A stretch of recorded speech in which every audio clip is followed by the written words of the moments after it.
যে ৭১-এও সর্বস্তরের মুক্তিযোদ্ধারা তারা সবাই ধর্মপ্রাণ ছিলেন, আল্লাহভীরু ছিলেন। হাতে গোনা 1% মানুষও হবে না যারা এর বাইরে ছিলেন, তাদের পার্সেন্টেজটা 1%-এর কম হবে। তারা হারাইফেল রেখে সেজদা লুটিয়ে পড়ে আল্লাহর কাছে দোয়া করে তারপর তারা জুলুম থেকে রক্ষার জন্য তারা চেষ্টা করেছেন, সংগ্রাম করেছেন। এবং রেস কোর্সের ভাষণের সর্বশেষ শব্দ ছিল ইনশাআল্লাহ। আল্লাহ চাইলে আমরা স্বাধীনতা অর্জন করবো, আল্লাহ চেয়েছেন, কিন্তু পরবর্তীতে সংবিধানে আল্লাহ শব্দটাই রাখা হলো না। আমাদের বাংলাদেশের সংবিধান পরিবর্তনের বিষয়টি আপনি কিভাবে দেখছেন এবং সংবিধানের পরিবর্তনে লিখিতভাবে আপনি অংশগ্রহণ করেছেন কিনা, যদি করে থাকেন তাহলে কি কি পরিবর্তন আসছে? এটা আমরা আলহামদুলিল্লাহ তো বলেছি যে যেহেতু সংবিধান সংস্কারের কাজ চলমান আছে, সেখানে তারা সর্বসাধারণের মতামত গ্রহণ করার জন্য অনলাইনে যে উন্মুক্ত লিঙ্ক দিয়েছে, সেখানে সাধ্য অনুযায়ী সবাই যার যার যুক্তি, যার যার বুদ্ধি অনুযায়ী, বিবেক বিবেচনা অনুযায়ী মতামতগুলো দেওয়া উচিত। আমাকে পার্সোনালি যে চিঠি তারা দিয়েছেন লিখিত মতামত গ্রহণ করবার জন্য, যেহেতু আমি দেশে ছিলাম না, সেজন্য আমি আমার প্রতিনিধির মাধ্যমে আমার লিখিত মতামত পাঠিয়েছি। আরো ওলামা ইকরাম গিয়েছেন, আরো বিভিন্ন মানুষজন গিয়েছেন। আমাদের আশা তাদের কাছে, প্রত্যাশা তাদের কাছে, এদেশের সর্বস্তরের মানুষের সাথে নানা সময়ে প্রতারণা করা হয়।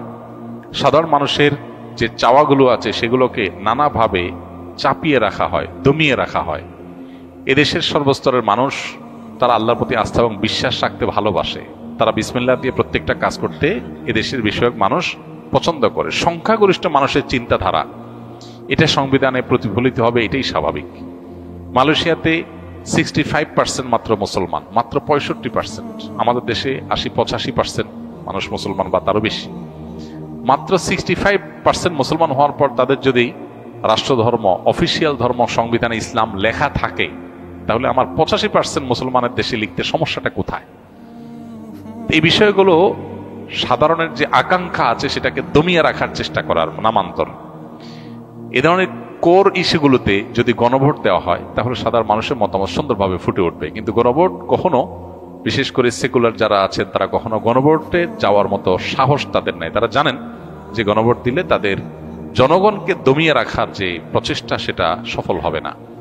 তো এক্ষেত্রে শুধু ইসলাম নয়, এদেশের সকল ধর্মের মানুষের ধর্মীয় মূল্যবোধ এবং এদেশের যে সমাজ এবং এদেশের যে সংস্কৃতি আছে সেটার পরিপন্থী কোনো কিছু আমাদের কোনো আইনে যেন না আসে, আমাদের নীতিতে যেন না আসে, রাষ্ট্র পরিচালনায় যেন সেরকম কোনো কিছুকে কোনোভাবে প্রশ্রয় দেওয়া না হয়। এসব বিষয়গুলোতে আমরা লিখিত আমাদের মতামত জানিয়েছি এবং আমি মনে করি এটা আমার নয়, এদেশের লক্ষ লক্ষ কোটি কোটি মানুষ, ধর্মপ্রাণ মানুষের মতামত। অনেকে এখানে একটা কথা বলেন যে মুসলমানদের ধর্মবিশ্বাস, আল্লাহর প্রতি আস্থা বিশ্বাস যদি লেখেন তাহলে হিন্দুরা বা অন্য ধর্মের যারা আছেন তারা এই সংবিধান পড়লে কিভাবে পড়বেন?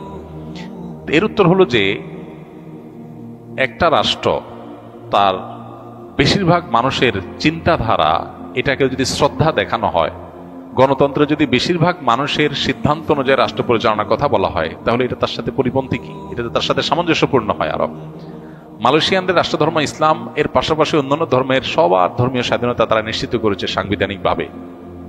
তাহলে সেইটা যদি তাদের একটা সুন্দর, সুষম, শান্তিপূর্ণ, সৌহার্দ্যপূর্ণ রাষ্ট্র গঠনে অসুবিধা না হয়, আমাদের সমস্যাটা কোথায়?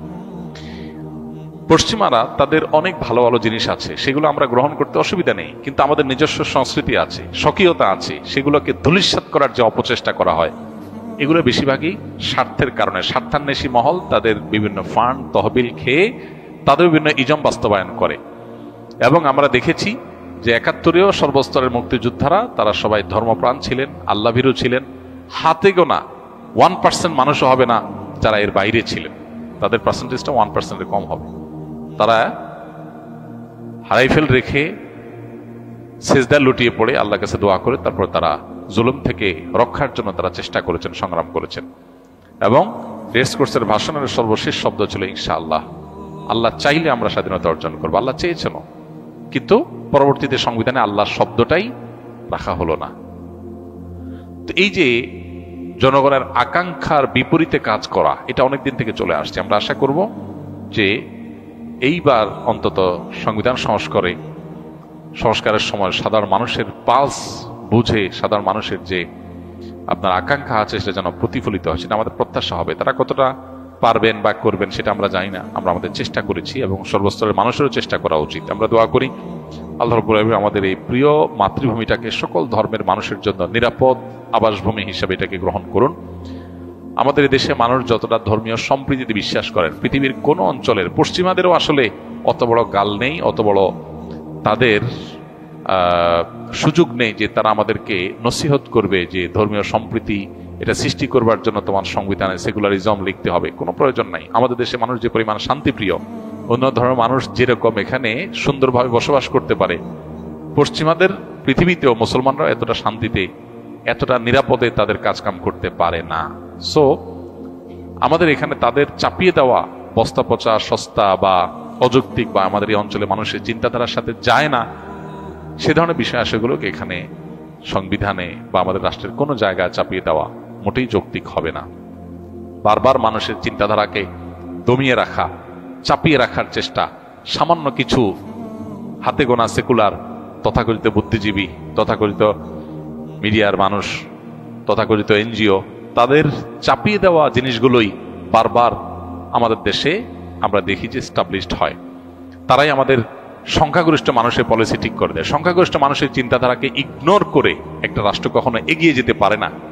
50 বছর ধরে আমরা এগিয়ে যেতে পারি নাই। অতএব এবার অন্তত আমাদের সংবিধানে সেই বিষয়টা যেন মাথায় রাখা হয়। সকল ধর্মের ধর্মীয় মূল্যবোধকে শ্রদ্ধা রেখে সংবিধানে, আইনে কোন ধর্মের ধর্মীয়, বাংলাদেশের মানুষের ধর্মের মানুষ, যে কোনো ধর্মের মানুষের ধর্মীয় মূল্যবোধ এবং সামাজিক মূল্যবোধ, সংস্কৃতির পরিপন্থী কোনো কিছু থাকতে পারবে না। এটা সংবিধান নিশ্চিত করতে হবে। আল্লাহর প্রতি আস্থা এবং বিশ্বাস থাকলে অন্য ধর্মাবলম্বীদের অধিকার নষ্ট হবে না। শরিয়া বা আল্লাহর বিধিবিধান বা আল্লাহর প্রতি ঈমান এবং আস্থা এদেশে মানুষ, সংখ্যাগরিষ্ঠ মানুষ মনে প্রাণে রাখে, সেটাকে সংবিধানে রাখলে আমি মনে করি না কোনো অসুবিধা হবে, বরং সেটা খুব ভালোভাবে বাস্তবায়ন করা সম্ভব। আল্লাহ তাআলা আমাদের দায়িত্বশীলদেরকে, তরুণদেরকে জনগণের পালস অনুযায়ী কাজ করার তৌফিক দান করুন।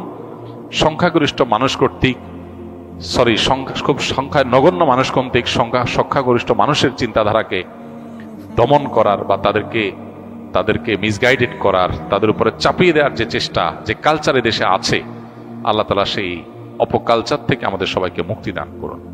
জাযাকুমুল্লাহ খাইর। সুবহানাল্লাহ ওয়া বিহামদিহি।